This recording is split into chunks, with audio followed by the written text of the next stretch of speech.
And for speakers, we're really looking for any types of speakers. So of course, there's the technical portion that I personally am always excited about.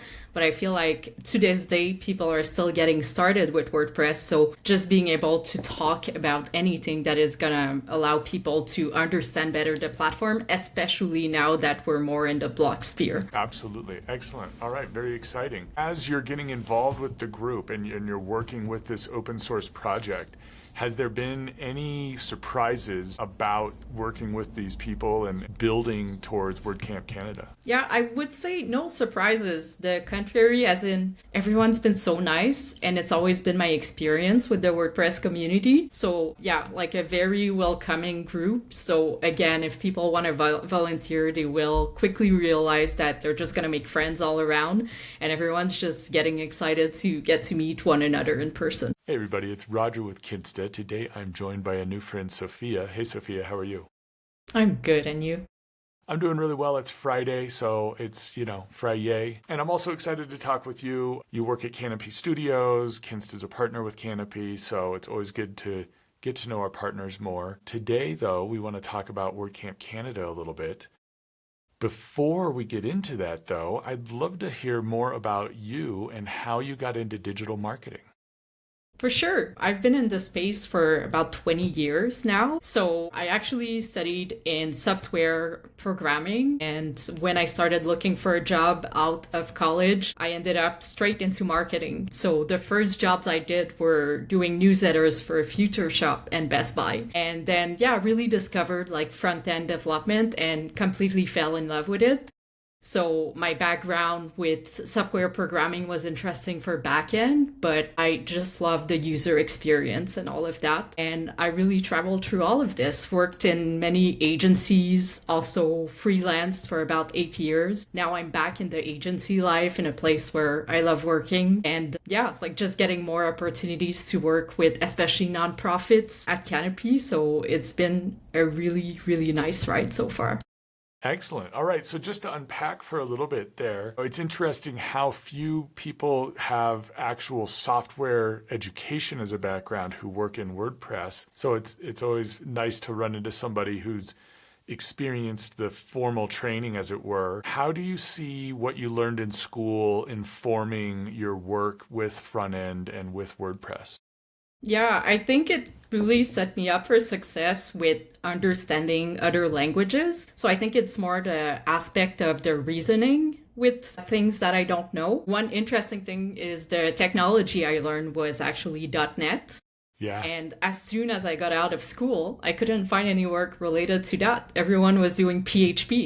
So through that summer, I actually started taking contracts on the side. And as I was working on projects, relearned everything. And to this day, I still rely on those skills of I might be opening something I've never seen before, but I'm gonna quickly find how to understand and how to navigate this new language and be able to, I guess, find the solutions I'm looking for much quicker. So I think that was the best part, or else I would be pretty frustrated about not doing .NET to this day. Fantastic. Yeah, I remember the .NET push, and then it kind of disappeared. Excellent. How did you end up getting into WordPress? I mean, the PHP probably gives that away, but how did that happen? Yeah, totally. I believe I've been working with WordPress from the moment it became available as an open source platform. It just made it so easy to deliver websites. So of course, for myself as the good old portfolio, but also as a solution. And I think I quickly got into using that for websites and not necessarily for the blogging, and just realizing how far you can go. And to this day, it's been so interesting. This past year, I finally did my deep dive in Gutenberg and blog creation, and it's been awesome. Like at first, yes, it changes everything that you know, but that's also what I love about web is that you will never stop learning. So if that's something you're comfortable with, then that's great. Awesome. And I think that's just a good philosophy to have in general, right? Like be ready for change. Excellent. All right. So that sets a great groundwork for your involvement with WordCamp Canada. Talk to me a little bit about how that happened. How did you get involved with this group?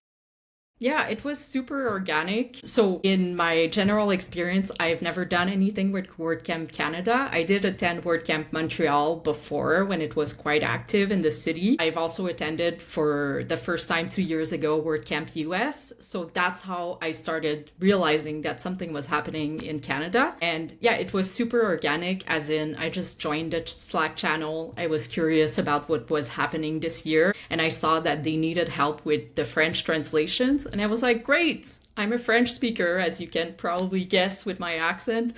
So it just felt nice to also contribute in a way that is not engineering, since I do that Monday to Friday. Excellent. All right. So we've got the date set, October 16th, I believe. We have the location set in Ottawa at, is it Carleton University? Carleton University. Yeah, Carleton. It looks beautiful out there. Awesome. Yeah, I just talked with Troy and was getting his kind of take on things. We're looking for speakers. The submissions are open. We're looking for volunteers, as always. And we're looking for some more sponsors. And I hear there's maybe even a push to try and do like a contributor day. Can you talk to any of the specifics of what you all are working on and where you could use the most help? Yeah, totally. I mean, volunteering is always the number one space where we need help, but also speakers. And for speakers, we're really looking for any types of speakers. So of course, there's the technical portion that I personally am always excited about, but I feel like to this day, people are still getting started with WordPress. So just being able to talk about anything that is gonna allow people to understand better the platform, especially now that we're more in the block sphere. Absolutely. Excellent. All right. Very exciting. As you're getting involved with the group and you're working with this open source project, has there been any surprises about working with these people and building towards WordCamp Canada? Yeah, I would say no surprises. The contrary, as in everyone's been so nice, and it's always been my experience with the WordPress community. So yeah, like a very welcoming group. So again, if people want to volunteer, they will quickly realize that they're just going to make friends all around, and everyone's just getting excited to get to meet one another in person. Would you say that the best way for people to get introduced is through the WordPress Make Slack, or is there a specific website for WordPress? I believe it's the WordPress Slack channel that is for WordCamp Canada. So the link is on the website. You find that in the footer everywhere. That's been the best way. So in my case, like I said, I wasn't even planning on necessarily volunteering. I was curious, saw that they needed help, and it just happened in such an organic way and pleasant way. Perfect. Excellent. Let's see here. Canada in October. What can we expect for like weather? Is it getting a little bit chilly by then? Should people make sure to pack jackets? I don't think so. It's usually so lovely by then. So it should be like really nice evenings, the nice weather all around. I believe Carleton University is by the water too, which I'm very excited about. So no, I think like maybe a light jacket for evening outings, but other than that, it should be really good weather. Awesome. How about on Ottawa? I've been through the Ottawa airport. That's been my only exposure there. What can you tell us about the city of Ottawa? Yeah, it's a gorgeous little city. They have great public transport, which is really important for me. They even have a tramway, I think, nowadays, and a great food scene too. Lots of great addresses to check out. So it's a really fun city. Everyone's really nice. And of course, if you want to come and practice your French, everyone in general in public places is bilingual. So it's a good way to try this out. Okay, I am absolutely terrified to try my French, at least on air. When I come, hopefully I'll be there. It will definitely work. I still have Je m'appelle Roger. I think that's about all I got from my French class. Sorry to my teachers. Well, Sophia, it sounds like WordCamp Canada is going to be a really fantastic event. I'm excited about everybody that's involved with putting it on. I'm excited to see all the speakers that submit and the variety of talks that you all get. And I'm excited to check out Ottawa. If people want to get in touch with you, what's the best way for them to reach out and to connect with you on the internets? Yeah, totally. Well, they could find me on the Slack channel of WordCamp Canada. That's definitely the easiest way. Otherwise, I do have my own website, so sofiashendi.com. If people are curious and want to reach out, I'd be happy to connect with people. And of course, I'm on LinkedIn like everyone else. Absolutely. Excellent. Well, Sophia, it's been wonderful talking with you. Hopefully we can catch up again and see how the progress is going with the WordCamp and just talk about WordPress in general. Have a great weekend. Thank you. You too.